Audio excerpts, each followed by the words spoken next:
Hey, I hear you. Perfect, man. Well, welcome back to the Wellness Project podcast.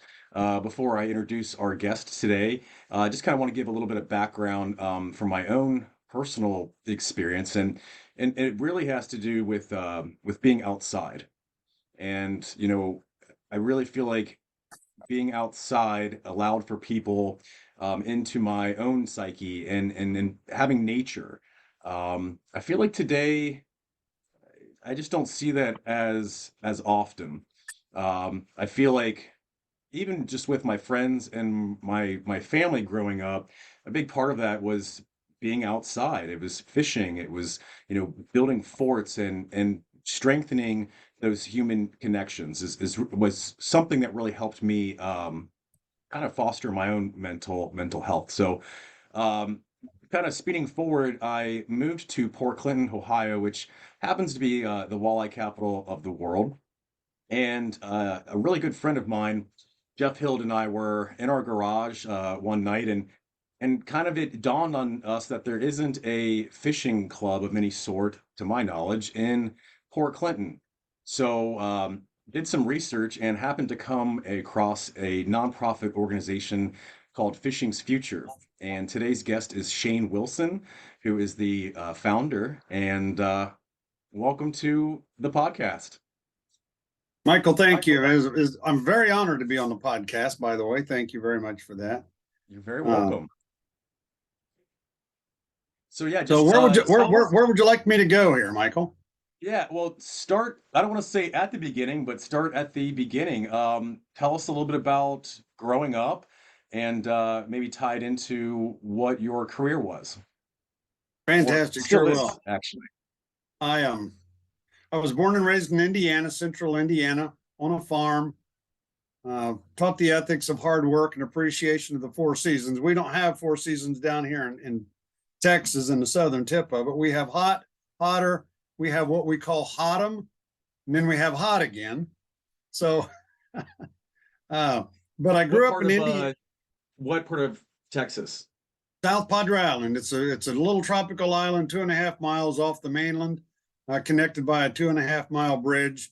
And the South Padre Island itself, running along the island, is about 5 miles long, and it has three major thoroughfares. When I say thoroughfares, three major streets that run north and south, and then there's a little cross street. So I'm a good, what I would say, Michael, a driver and a 9 iron to the golf, and probably a driver and uh, maybe a 2 iron, if you can hit a 2 iron, to the bay. So all the water that surrounds me is salt. No, Jeez. it's a long ways from central Indiana. We don't have many islands in central Indiana unless it's in the middle of the White River. But when I was 18 years old, I was standing out with my dad, and he goes, what do you want to do? And at the time, when I was 16, I bought 19 feeder pigs and I put them on the farm. And I thought, I'm going to raise these feeder pigs and keep some to go ahead and farrow out, and then I'll save enough money to go to college. And when I was 18, I was getting ready to run out to college. College was never an option for Shane Wilson. It was just the next step. If you want to have a graduation, you graduate from college, not from high school or sixth grade or kindergarten for that matter. It was just the next step. So my parents were in education and the medical field. So that's how I was brought up. But I was brought up fishing my entire career. And when I was 18, my entire life, I should say, when I was 18, my dad said, what are you going to do? You've got 10,000 some odd dollars in the bank. And I said, Dad, I'd like to buy some property on an island. And he said, what do you want to do that for? I said, well, God stopped making island property, Pop, and it's going to be a good investment one of these days. And he said, why don't you take that money and invest it in your education, pay for your education, get a good job, work diligently at it, save your money, and then buy a piece of property on the island. And interesting to me, I followed that advice. That was good, sound advice. But while I was growing up, Mike, I was spending my entire time in the pond. When I was born, my granddad built a pond so that he could teach his grandchildren how to fish. And I remember coming home from church every Sunday, and the church was just a little country church, 1724 people that attended every Sunday. So I remember coming home from church and many times getting yelled at because granddad would be sitting down at the pond, and I'd jump out of the car, the back seat of the car, and start running down to mom and say, "You get back in here and change your clothes." Now, so that's how I was grown. That's how I grew up. And we always went to northern Michigan to fish the Manistee River for walleye season and bass season. And I had been doing that my entire childhood. And so fishing was a very, very important part into my I guess, my development and how I developed. And, we always spent time. Dad, like I said, was a principal, and mom was in the medical field. But every year when school would let out, we would go north for 2 weeks to fish. And I've always fished down to the pond. Dad would take me down there, and we would always have cookouts and stuff when I was real little. And it was a great bonding time for our family. I mean, when we got out, we left everything. Mom would take a couple of weeks off from work, and Dad was out for a couple of weeks from his principalship, and we'd run north to Michigan, or we'd run someplace else. But it was great family bonding time. And my senior year, I'm going to jump ahead a little bit. My senior year in college, I was probably running around with what I would call the wrong crowd. And I was making a lot of dumb decisions that were not healthy decisions for me, both emotionally, spiritually, and definitely not physically. Well, I was sitting out in the boat. Well, again, we were up to the Manistee River, and I was sitting in a boat with Dad. And, and he knew there were some issues going on, but he was very quiet in that aspect and never really dug too much, maybe because he didn't want to know what was actually going on. But he goes, "Where do you go now?" And I said, "Dad, I think I need to transfer." Now, this is my senior year of school. And he said, "What do you mean transfer?" And I said, "I just think I need to transfer. I need to leave the environment that I'm in." And I made that decision in the boat. Now, that decision probably saved my life. It definitely changed my life. So transferring, I lost a few credits. So I transferred back to Ball State, which is Muncie, Indiana. I transferred back to Ball State, finished my undergrad, went ahead and got a master's there in education. I'd always been very good at teaching when I would babysit. And yes, I babysat.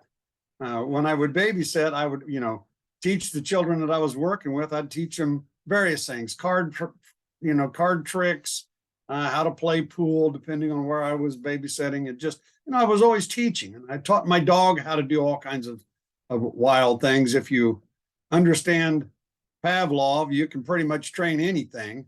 Right. And people are about the same. You can behavior condition things pretty easily. So I went into education, and I went into elementary education. And I went into that because at that time, there were not a lot of men elementary teachers, especially down into the lower grades. So I finished that, got my master's in educational leadership in the corporate environment. And lo and behold, I find myself working for many years in an educational, in the public schools. And then I still playing in the fishing industry, I came out with a patent. And the patent allowed me to get some product in to Cabela's and into Bass Pro and Gander Mountain. And I had some big time individuals that were big on the circuit at that time help get me there. And I thought, this is pretty decent. And I didn't make a lot of money, but I had a product that I had patented and it was out selling.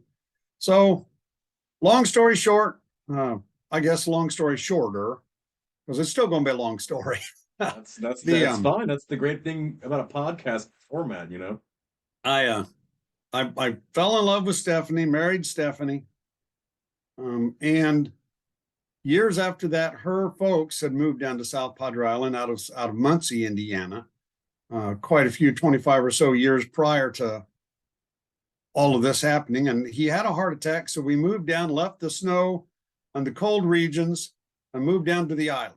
Now, all along that whole stretch in between us moving down to the islands, that was in the early 90s, until when I was born, I had always fished. And I had picked up fly fishing. I'd learned to fly tie flies. So I mean, I was really into the whole fishing component, and Yeah. had fished. Yes, go ahead. Yeah. So it sounds like to me though, like fishing has always been a part of your own mental health. It's been something personal for you Well, it's up until this very point. personal for me, and it's very much a part of my mental health. A lot of people go to fish to escape life. I escape life by living life, and I fish because that's where I should be. I should be on the water. If somebody asks me what's your favorite kind of fishing, my favorite style of fishing is simply to wade. The other day, I had a couple of families out that were paraplegic and a quadriplegic. We were out on the boat and we were fishing with them, and the paraplegic asked me, he goes, "What is your favorite rod?" And I said, "Any rod that has a fish on the other end of it's my favorite rod." So the fishing component to me has been very, very strong because it allows me to spend time with my family and to talk with them. My wife doesn't fish, unfortunately, and it's a good thing she doesn't, because if she did, we'd do nothing but fish. But it allowed me time to spend time with my son, who's an avid fisherman now. All of my friends fish. I shouldn't say all of them. I would say the majority of my friends fish. And it's just a way for me to socially bond with nature, for me to socially bond with other individuals. And as I reflect back on the life that I have lived and the fishing opportunities, I've fished with Larry Bird, I've fished with Reggie Miller, coached Bob Knight before he passed, was a good friend and a fishing partner. I would never have met these individuals had I not been passionate about fishing and spending time outdoors in nature. Yeah, so it's I think for people that maybe don't have much experience with fishing or might not realize that it's very little about catching fish. At least I think so. It's because that old saying of that's why they call it fishing and not catching, you know. No, you're very, very correct in that aspect of it. The the catching of the fish is the icing on the cake to me. Just being out there. If the fish aren't biting, I'm still out there. I'm still away from, the what people call the doldrums of life. That's, and we have to do it. A lot of people work so that they can do their hobbies. I turned my entire life of education into a fishing educational organization, where now that I am retired from the public school systems, all that I do now is work with families and teach families how to spend time together. I, fortunately or unfortunately for me, I experienced the loss of a child, and that's something that's extremely devastating. Shouldn't happen, but it did. And it taught me two things. It taught me how to really understand and be apathetic to those individuals that suffer a serious loss. It also taught me that spending time with family, be it grandparents, parents, kids, nieces, aunts, and uncles, or just the fishing family of friends, is vitally important. When Shane Wilson leaves this earth, and I will, the only thing that's going to be left for me is memories that other people hold. So that's the kind of a legacy that I am trying to leave. I value friendships. Friends are the most important thing that I think all individuals can have. And the most important thing that I can give those friends is not monetarily, it's not materialistic, it's time. It's time with me, or it's time that we can spend, time in general. I can't go backwards. Nobody can go backwards. If we can figure out how to reverse time and go backwards, we'll be completely rich, and we won't know what to do with the money that we have, but we can. So we go forward, and we try. I try to give as much time to others as I can. That is what drives Shane Wilson today. That is what gives me the energy and the food and the what do I want to say, the strength to carry on. So I came down to the island, which is, I fished in now all 49 states and 11 of the provinces. I've set an IGFA fly rod world record. I have all kinds of accolades back behind me. You can see I'm fishing with George Bush 41. I was asked to come fish with him, and obviously I took a couple of days off and did that because that was a quite an interesting thing to do. But the fishing to me is just a way of life. If I'm not around water, I'm hollow. Yeah, And yeah. You know, I from someone that's from Columbus, Columbus, Ohio, you know, I never grew up too much around water. You know, there's Buckeye Lake, but like I gotta be honest, there's nothing like Lake Erie. And now that I've moved up, you know, here, I cannot not live by water. I absolutely have to. It's just it's such a different mindset to be by water. Like my wife would always say down in Columbus, you know, that she missed the lake, and I'm like, I mean, you know, there's a puddle of water right here on the sidewalk. Like, what do you mean? But there's something about lake life or, you know, ocean life, but living by the water, absolutely. It's good for mental health. it's great for mental health. Now, Yeah. a lot of people see water as a vacation or a recreation. And a lot of people in this day and age, when they go to do that recreation, they take alcohol or other, um, I don't know, other vices maybe out there, and it becomes more of a party environment. That's not the water that I prefer to live in. I prefer to live in the water environment that's full of recreation and it's full of life and vigor, and it gets me out. And you can watch the blue herons that are out there, you can watch the birds, you can look up and you can feel the tug on your pole.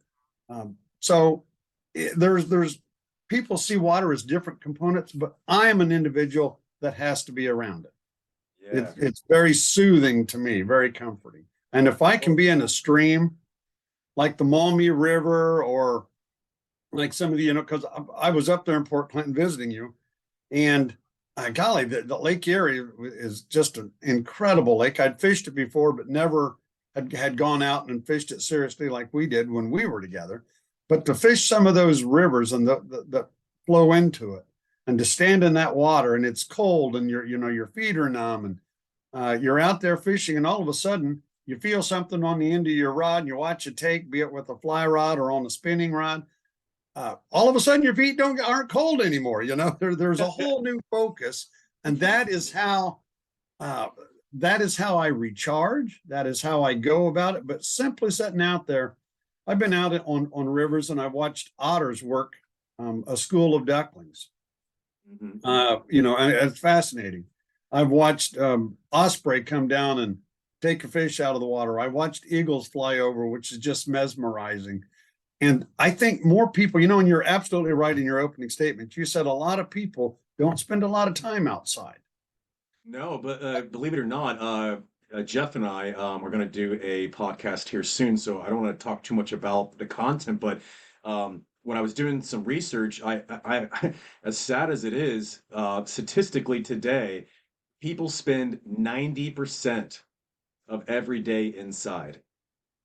90%. Like, think about that, from where you sleep, you wake up, you get in your car, you go to your job, you go to a restaurant for lunch, you go back in your car to work, back home. It's just 90%, Shane. I was mind blown by that. So to me, that's even more important to spend some time doing some podcast on just the importance of being outdoors. We really need that.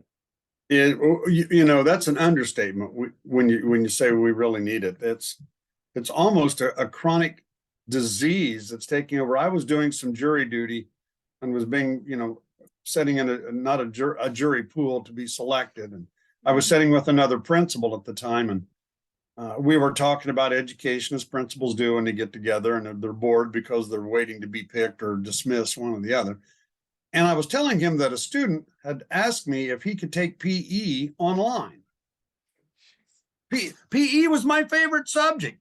I got to go outside. I got to play dodgeball. I got to do things. It was my favorite subject in school because I longed to be outside. In fact, before this podcast, I spent the last 2.5 hours outside on the tailgate of my truck repairing 2 reels, just simply because I'm putzing around right now.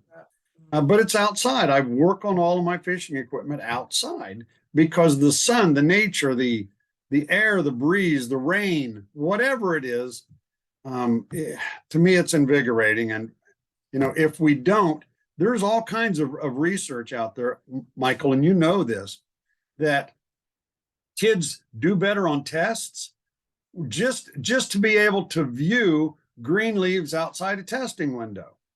They do better in tests when they're open and exposed to 5 or 10 minutes of outside in nature. And I've spent my entire professional adulthood in the field of education, and I've made it a huge study. There are 2 types of leaders out there. There's a lot of followers, but there's 2 types of leaders. And if you're a leader on a playground, you're generally a leader through bullying. And you just tend to go that route. If you're a leader out in nature, what happens is you become a leader in nature, and that transit, but you become a leader in nature because you problem solve.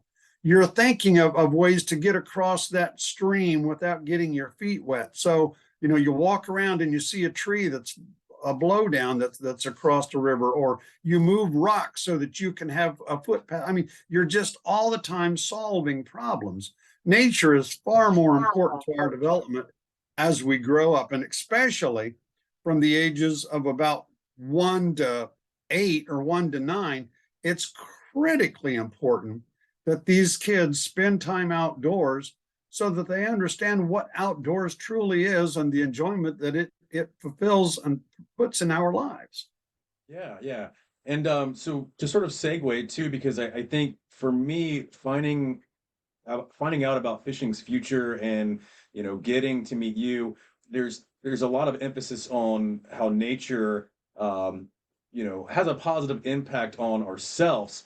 But what I think is amazing about fishing's future and what you've done is that you've taken it a step further to then bridge nature and spending time fishing to family bonding, and that connection that being outdoors not only has within yourself, but I think outside of yourself to other people. So walk me through sort of the first time. Think of a funny fishing pun if I can. When you first hooked on to fishing's futures concept, let's just say. Okay, I was the director of the alternative program down here on our local school district. And what that is, when I was going to school years and years and years ago, what they would say back in the good old days, which the good old days are tomorrow, because everything's coming ahead and you make what life is going forward, not looking backwards. The children that were being kicked out of school were being sent to my campus. And these were good kids. I mean, when I would get kicked out of school, they would literally kick you out of school for 3 days. And I have to admit, my dad was principal of a school in our school district.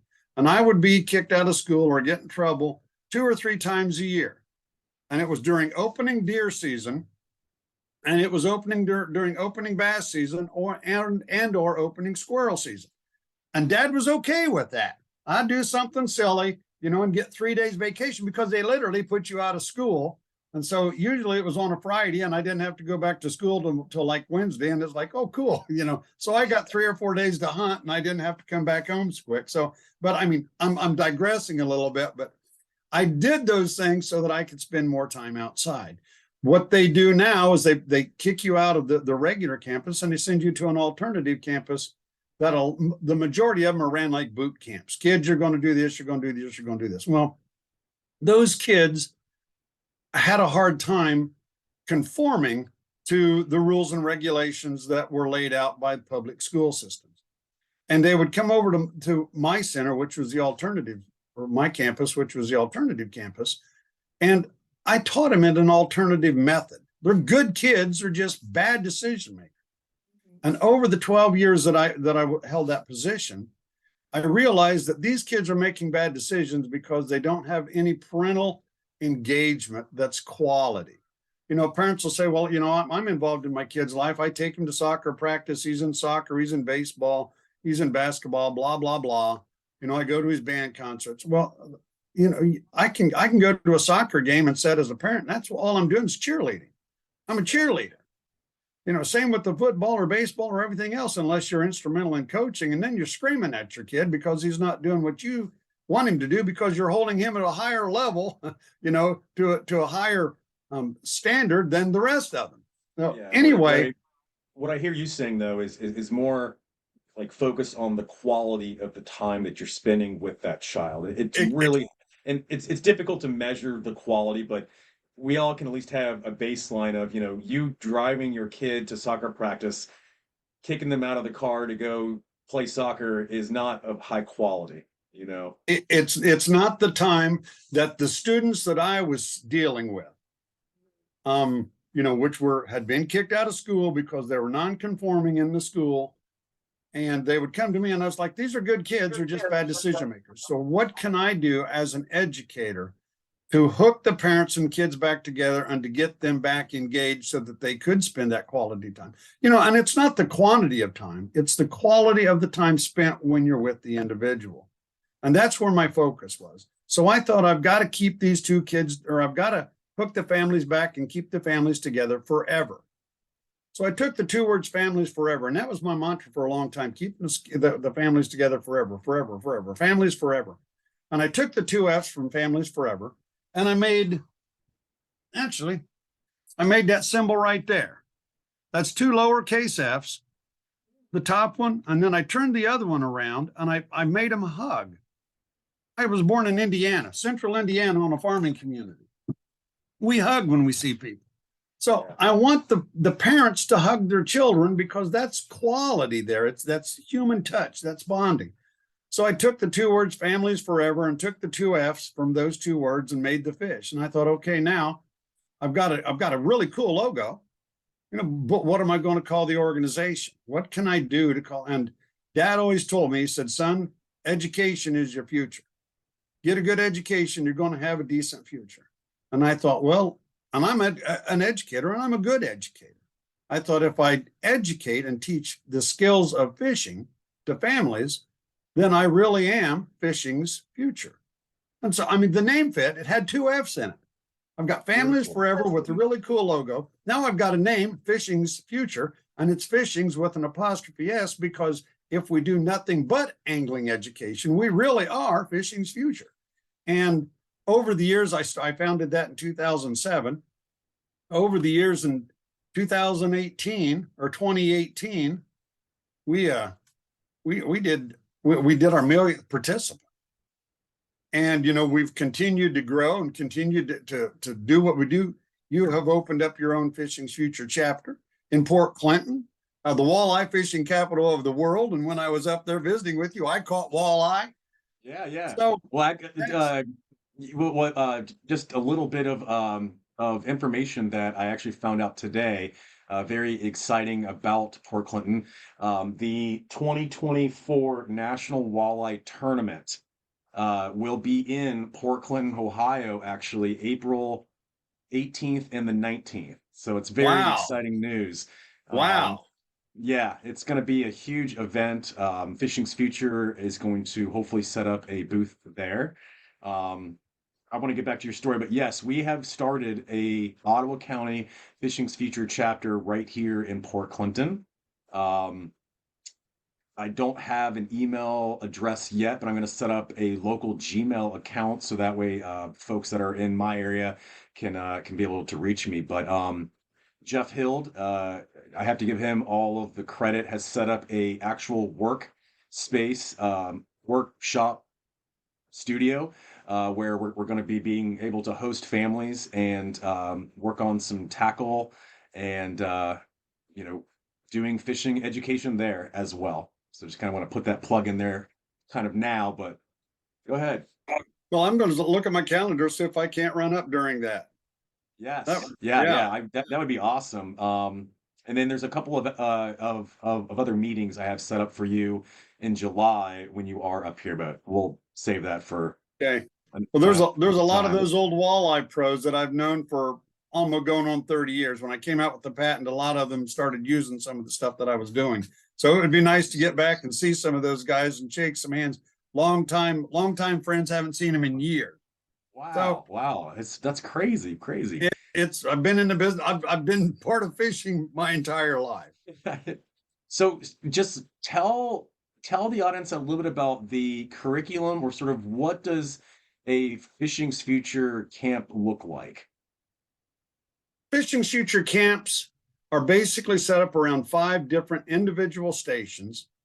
And they're the 5 basic skills that you're going to need in order so that you can come to a camp completely ignorant of the sport.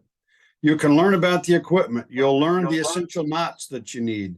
You'll learn how to rig your equipment so that you can go fishing. You'll learn about the things that you need in your tackle box.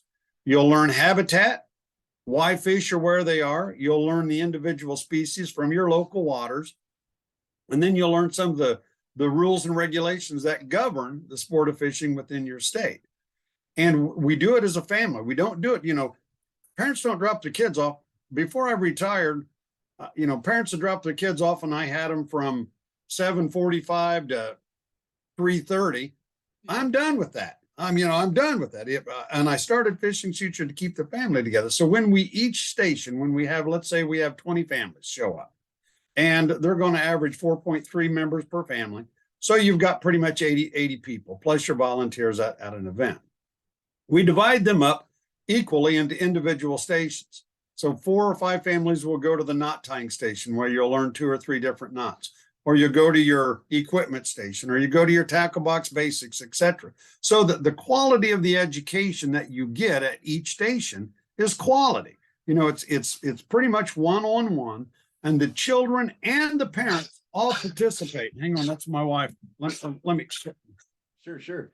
Well, and I was going to kind of jump in and say that the program is catered and designed for people that have zero fishing experience, which is something that was really interesting and sort of excited me, because I think that's important too. A lot of times with these fun recreational outdoor hobbies, you feel like you have to be an expert at them to start them, and that is not what Fishing's Future caters to. Exactly. It's not. In fact, you're in Port Clinton, the walleye fishing capital of the world, and there's not a fishing club there. Yet Right. They're hosting the National Walleye Tournament. So people that fish already fish. But those people that are fishing learned to fish when they were young, young, because their parents or their grandparents used to do it when they were young and they enjoyed it and they wanted to engage with their children at that level.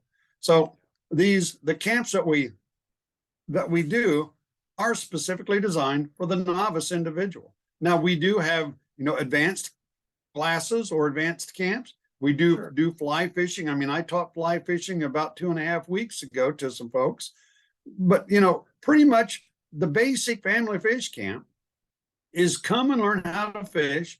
And then after you go through those rotations, and each station is about a 20 or 25 minute station, and you rotate through. So it takes about 2.5 hours to go through each, all five stations.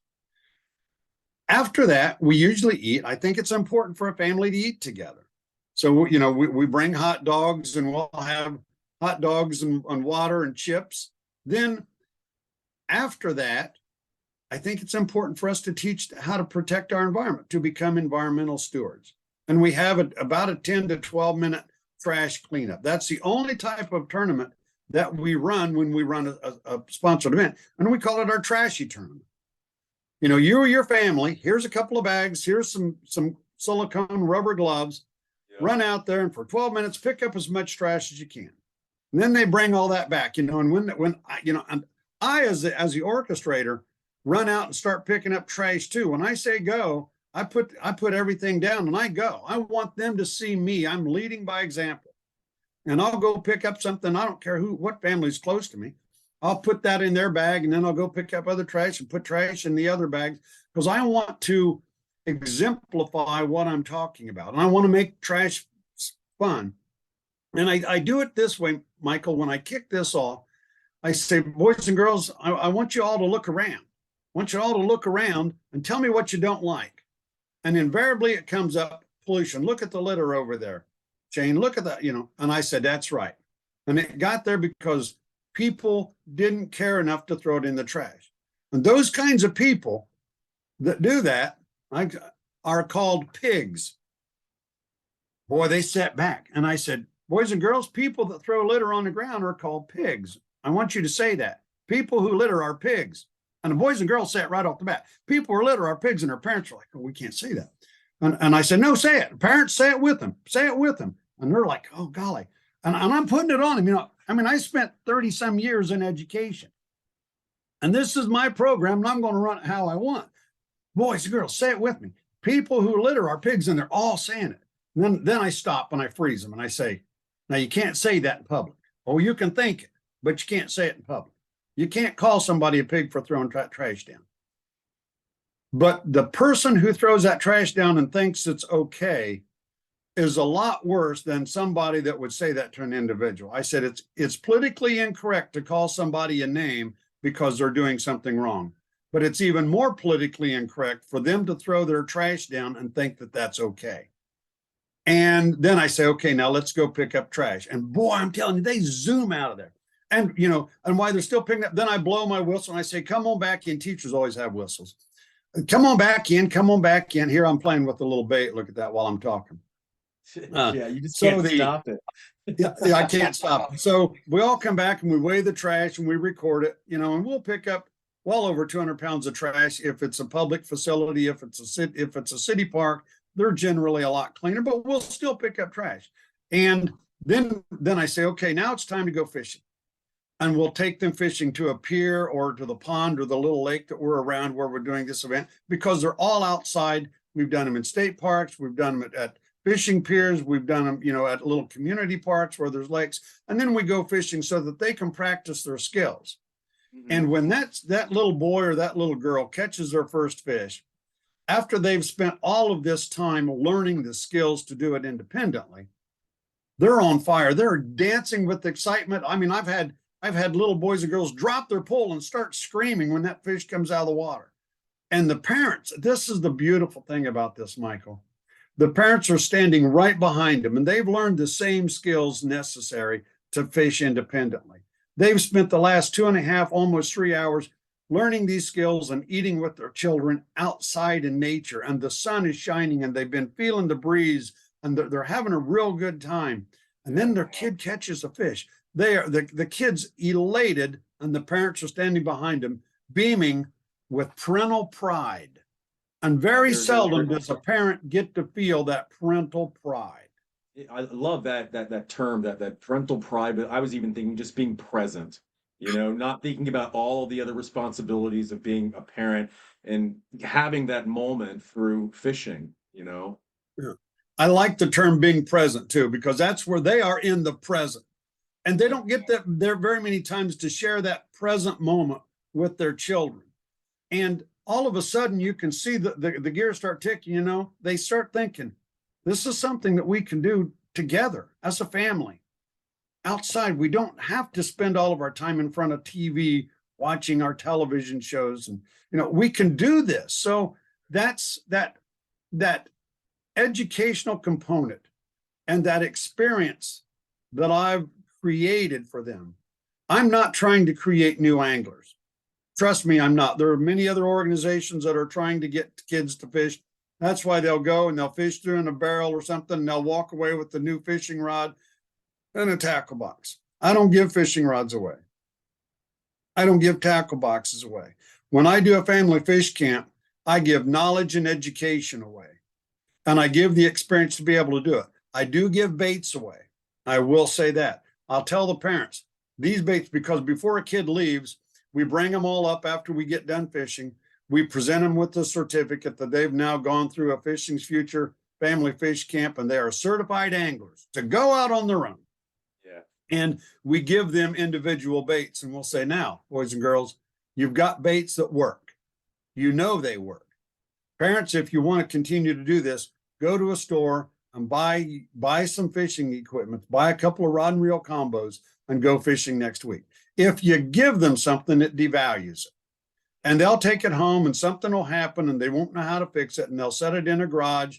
And they'll come back to your event next year only to get another fishing rod that they can leave in the garage for 324 days or 334 days out of the year because something happened with it. I teach them how to use it. I teach them how to work it. I give them baits that are proven, and then I let them go on their own. Hopefully, they will fish on their own. And that's a program that has worked. As an educator, I developed and designed the curriculum myself. It's the same curriculum across any state where we have a Fishing's Future chapter, but it allows for the local angler. I don't carry Erie Dearies in my tackle box down here off South Padre Island. I don't, but you've got them up there and they work. Absolutely. So, Yeah.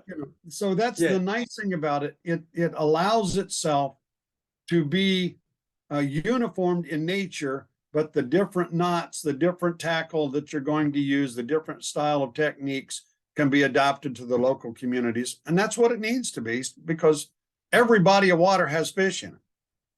No. There's just maybe two more kind of follow-up questions, but one of the things that Jeff and I, being here in Port Clinton, have sort of, kind of realized just over this first year of doing it is how much or how people in our community are so willing to donate these piles and just garages and storage units full of fishing gear, and for the families or for the kids that might not be able to afford it, or it was their great grandfathers and they would like to see that passed down. That's another, I think, component to Fishing's Future, right? Being able to recycle or upcycle old fishing gear has been just kind of cool too. Tell me just briefly, sort of like, you guys are all throughout the United States. How many chapters and that sort of a thing? And then talk to me a little bit about the I Can boat. Okay. We do all of our chapters receive donated equipment from that people want recycled, and we do that. I've got a garage full of it. I go through it. In fact, those reels that I was working on today aren't my reels. They're reels that were donated to me. I go through each one. First of all, I enjoy doing that, but I tear them apart. I re-oil them. I re-grease them. I reline them. I make sure they're good so that, being prompt and being on time is another characteristic that our society seems to be losing. So the first person that comes to my family fish camp, or the one that shows up, I'll give them a rod and reel. And then over the course of the day, we'll teach them the skills, and then they will use their rod and reel that I have given them. So I guess I don't believe in giving out gross amounts of rod and reels, but I do provide rods and reels and other fishing equipment to not everybody that comes, but to boys and girls clubs, other city parks that need a loaner program such as that. We give those things back into. But the thing that I like about it is I get to spend time and go through it all and refurbish it and reline it and clean it up and I tinker now that I'm fully retired from the public school systems. So we do that. Now, I'll address the I Can in just a second. The Sure. thing that you wanted me to address just a moment ago was what? You had two items. Yeah, the first one was sort of the magnitude of how far Fishing's Future has come, over how long? Well, I Years? started it in 2007. And I started it because I saw this need to bring families closer together, not to make anglers. When you give a family that kind of an experience and they realize that, yes, this is something that they can all do together. It's one thing, Michael, to go out and to watch your son score a touchdown in a football game, and boy, that's great. He's your son, but you're not actually running beside him and doing it. When you're fishing, you're sitting on a bank, and you've got your son or daughter there, being 5 to 10 or whatever, however old they are. And, you're sitting there and you're watching a silly bobber. Where's my bobber? You're watching a bobber that's just sitting there in the water, not doing anything. And all of a sudden it starts to dance. Well, while it's dancing, you're looking at the clouds. And I used to do this all the time. I'd look up there and I'd say, "Hey, Dad, is that a teddy bear in that cloud? See a teddy bear? Oh, yeah, I see it. That looks like a dragon to me." "No, it's a teddy bear, Dad." And you look back up and your bobber's gone. And your dad goes, hey, Real, you're about real, you know, so I mean, it's, oh boy, game is on, you're doing everything. And, you know, and you bring in your fish, you look at it and they either put it in a cooler to keep it, or you turn it back in and let it go swim free. Then you go back to, Dad, is that a kingfisher over there? Is that what kind of bird is that? No, son, it's a Baltimore Oriole or whatever. You're just out there in the present. And I like that term, Michael. I'm going to steal it from you.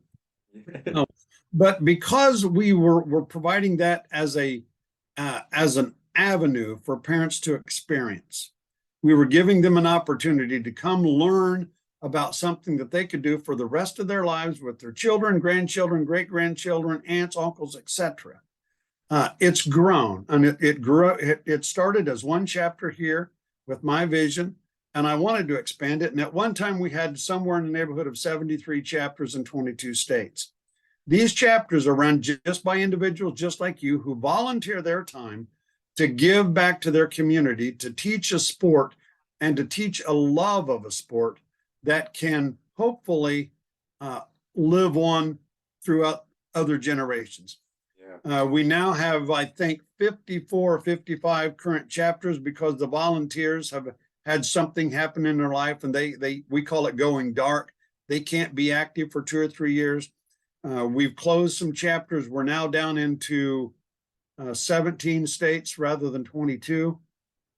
We are moving chapters all the time because when you have a volunteer that's running an organization, as the head of that organization, you can't tell that volunteer, you have to do this. Well, a volunteer doesn't have to do anything. Right. I mean, So- to some credit though, I don't even think it's a reflection of your organization. I think it's just the times. You know, It is the I mean, times. and that's what's so sad about it to me. I mean, if we think that 90% of our time inside is scary, what are we going to think when it's 93% and 94% or 99%? It's too much. So I think programs like this are even more needed in communities, you know? Yeah.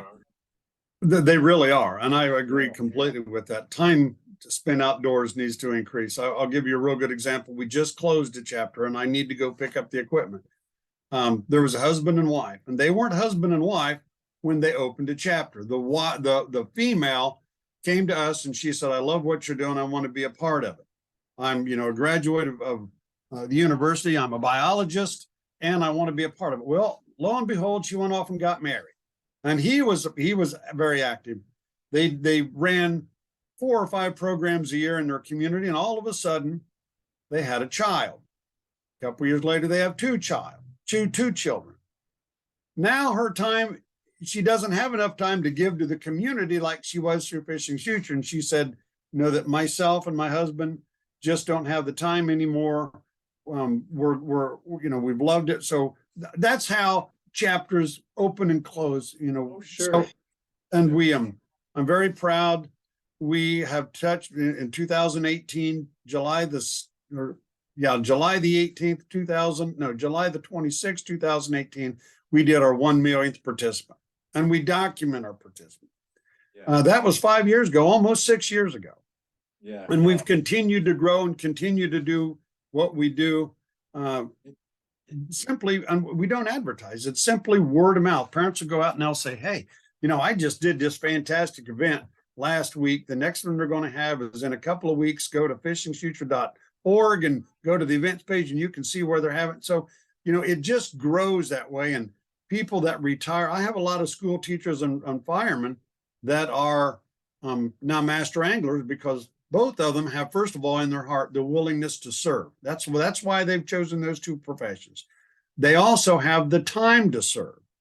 Yeah. Retired military, retired people that are retired have a little extra time and they like to give back. And that's how we continue to grow and shrink and do the things that we do. Now, to talk about the ICANN. Yes. And that's a program that we launched it last year, June the 6th, 2022. I guess it's 2.5 years now, but I thought after we did our 18th or our millionth participant, I was laying in bed, and I'm a religious individual, and I was saying my prayers, and it's like, Lord, where do we go from here? What do we need to do? And over a period of time, it came to me that we're touching the general public, but there's a population out there that doesn't get to experience what we're experiencing. And they're limited because they have physical disabilities. So I thought I want to do something for that group and make it another branch of fishing's future. Well, more thought. We're going to build a boat that's going to have wheelchair and medical bed anchor points so that we can take these people that are bound to a wheelchair or that, are laying around with a terminal disease and can't get up and walk around in a medical bed. So we're going to do something. So I needed to find the correct boat for that. And what we decided upon was a 26-foot tri-tune boat. And a tri-tune is simply, it's a pontoon with a middle tune, so it has 3 tunes underneath it. Yeah. Extremely stable, extremely stable. It floats very high. And I was lucky enough to find one of them. So we bought the boat and completely stripped it down. I was walking the dog one weekend, and I came across an individual that was in a wheelchair, and he was sweating and he was working. And I said, where do you live? And he said, well, I live here on the island. It's a small island, but I hadn't seen him ever before because he had just been released from a 1.5-year stint in a rehab center. 1.5 years. And he said, my sole purpose in life is to get strong enough so that I can walk again. Well, he had a certain vigor about him that I thought, okay. So I walked away from him. I turned around and I ran back to him and I said, hey, I need you. And he goes, what do you mean you need me? I'm in a wheelchair. I said, no, I need you. I gave him my business card and I said, I want you to come to my house. I want to talk something over to you. That was the final piece that I needed because I knew what I wanted to do with the boat. I knew what boat I needed. I hadn't bought it yet, but I knew what I needed. But he is a paraplegic. He was involved in a very serious accident that took his lower spine, and he's in a wheelchair and will probably forever be in a wheelchair. He still has the drive to walk. He can walk in a pool, but he can't walk on land. So I told him, this is what I need you to do. He at one time was a captain. And I said, let's get your captain's license again. I want you to be a captain of this boat. And I want you to bring your chair down and we'll put it on the boat. So we took everything off the boat. I mean, we took everything, pulled every wire. All we had was the boat frame and the deck. And the deck is aluminum. And we put his wheelchair up there. We lifted him up on the deck. We put him in his wheelchair and said, now let's design this boat for that chair and other chairs that are like it. And we designed a boat specifically. There's only 2 or 3 things that are solid. The rest of it is all movable chairs. We have the tie downs in locations where they need it.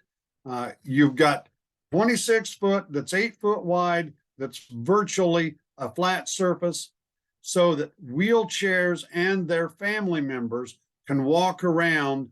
You get up on it, you'll think you're standing on a tennis court. It's huge. Yeah. But it's extremely stable. And a lot of these families have never been out on a boat before. So you need it to be stable. It needs to be secure. It is a very, very safe vessel. And so we named the boat the I Can. And the motto of that boat is I can, I did, I will again. In order to get on that boat, I have to teach you some of the basic skills to fishing. And then I'm going to put you on that boat and I'm going to let you practice and try those skills out in hopes that you can go fishing. I'm going to provide that opportunity. I'm not me. Fishing's Future is going to provide that opportunity. I did. I went fishing on the I Can. And I know that I can because there's a paraplegic that's a captain of the boat. And I will again. I'm going to go to a pier with my family and we're going to go fishing again. Or I'm going to go to a local pond or a lake or another body of water and we're going to fish independently. So it's a very, very, it's just I had 2 people out on it. Yeah, actually I had 2 families out on it yesterday. Both 2 individuals that were disabled. and we Yeah. caught 14 fish. And, you know, I Oh, cleaned that's those awesome. fish and I gave it to them, and they took it to one of the local restaurants. They had fresh fish for dinner. And they, you know, and I don't charge for that. We run the ICAM program just like we run Fishing's Future, off donations and through grants. Without donations and grants, we're dead in the water. We don't float anymore. But we are a nonprofit, and people, you know, look at us and say, you know, I like what you're doing. I'm going to give you some, I'm going to help support you. And they get the same tax break as they would if they'd donate to the ASPCA or the Red Cross or anything else. So it's my way to give back, Michael. It's my way to ensure that families learn to spend time together outdoors. Like I said, I'm not trying to make new fishermen.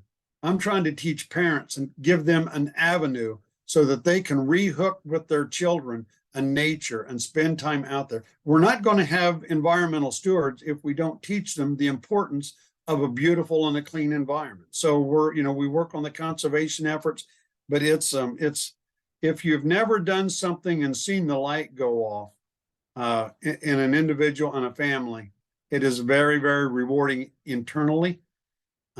It's not an external gratification, it's an internal gratification. And that's why Fishing's Future is my life today. Yeah. No, it's just, I mean, I just being so humbled and you know, taking kids out and, you know, seeing, it was shocking because like last year, you know, we did our first little small event, and you know, I had some buddies kind of volunteer their time, and like one of them was genuinely shocked when he asked this little girl, you know, do you want to come fish? And she said, I've never fished before. You know, he just jumped up. He's like, this is an injustice, and you know, like got up to it was really exciting for him, which then was exciting for me to sort of see that happen, you know. But yeah, we have a Fishing's Future chapter here in Port Clinton. So stay tuned for some more kind of updates on that on the podcast.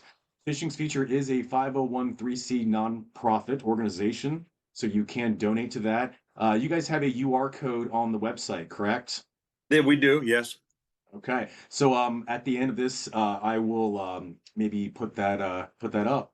But Shane, thank you so much for spending some time with me. I feel like you and I have been talking. This is what our third or fourth conversation just in this week. Right. So Well, we Michael, we run Zoom classes we do a lot of training through Zoom classes, but a couple of times a year we try to pull all of our chapters together and we Zoom just to talk. And it's the communication, the excitement. You know, I like to hear your stories. When you invited me up to Port Clinton, and I'd fished Lake Erie, but I'd never fished it seriously. I'd never been out on a boat. I always fished it from bank. When you invited me up to Port Clinton, the walleye capital of the world, and you told me there's not a fishing club up here, we need to get something started. It's like, hello, there's people that live in Port Clinton that have never fished before. That's mind blowing to me. So yeah. when I sit down and I talk with our master anglers and I talk to you, and I'm going to use you and Jeff as an example here. Your excitement, your vibrance, your passion to give back to your community in a positive manner just drives me more to make sure that I fulfill my end of the bargain to you guys and my end of the bargain to all of our master anglers, and find the funding necessary to keep it running. Because even though we're a 501(c)(3), and we're a nonprofit, you have to have funding in order to do what we do, in order to buy the equipment, in order to, in order to just put gas in the vehicle to go someplace to do something. So it'd be nice if you would put that up. It's fishingsfuture.org, as you well know. But it's an honor to sit here and to talk with you again on your podcast. Hopefully, we'll get some parents to at least consider. I need to be more in the present with my children. That's so important. That's so important. So important. Well, I think it's a great place to end this on, buddy. But yeah, thank you so much, Shane, and we will keep in touch. All right. Appreciate it. Thank you for the honor. Have a great day and go fish. Fish hard and fish responsibly. Sounds good. You done? There it is.